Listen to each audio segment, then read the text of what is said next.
Mude sua atitude diante das adversidades. Tem muita gente que vê o problema e não vê a solução.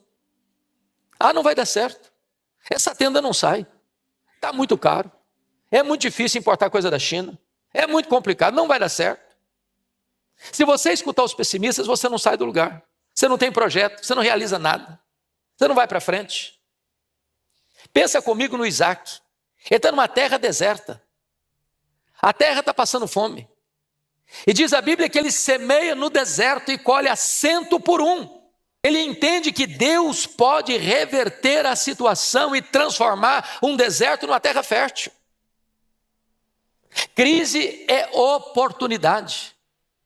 É por isso que quando você encontra Paulo e Silas em Filipos, a circunstância é muito ruim. Eles foram açoitados em praça pública, eles foram humilhados em praça pública, eles foram jogados numa prisão com as costas ensanguentadas, eles foram jogados numa prisão interior, onde não tinha luz, não tinha ar fresco, onde eles tinham seus pés amarrados num tronco, e eles viram aquele cenário tão horroroso, num cenário propício para um culto de adoração a Deus, onde eles cantam e louvam o Senhor, e o milagre acontece dentro daquela cadeia.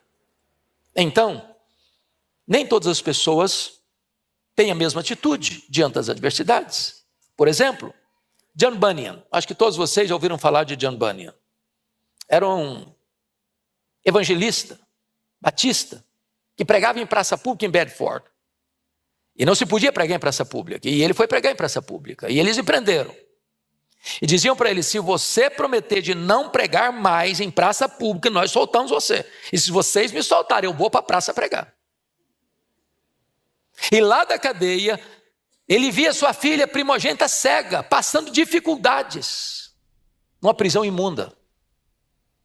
Mas aquela prisão foi o ambiente propício para ele escrever a obra talvez mais lida no mundo depois da Bíblia, O Peregrino, que retrata a peregrinação do servo de Deus, deste mundo de agruras, para as mansões celestiais. Ele olhou para as circunstâncias difíceis com outros olhos.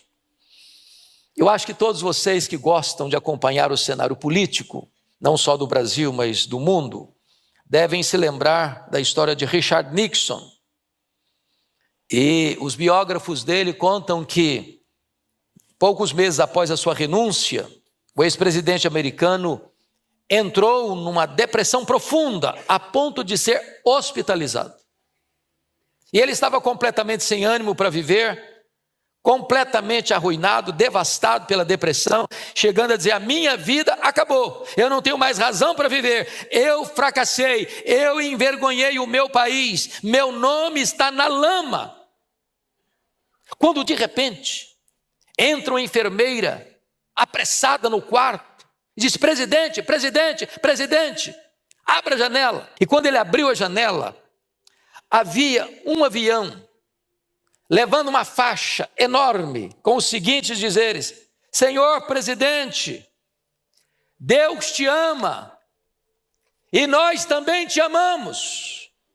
Quem mandou fazer essa faixa e o avião voar de frente à janela foi dona Ruth Graham, esposa de Billy Graham. E contam os biógrafos de Richard Nixon que aquela atitude de Ruth Graham trouxe ânimo para o seu coração, cura para a sua alma, restauração para a sua vida. E a partir daquele momento, depois do escândalo da Watergate, ele vem a se tornar consultor sobre assuntos nacionais e internacionais. Aquela palavra entrou no seu coração e mudou o cenário da sua vida.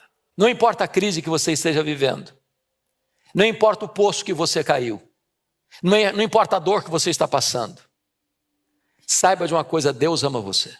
Sabe que tem gente que ama você. Então não desista. Então não jogue a toalha. Então não retroceda. Então saiba que Deus pode intervir na sua vida e transformar o seu vale num manancial.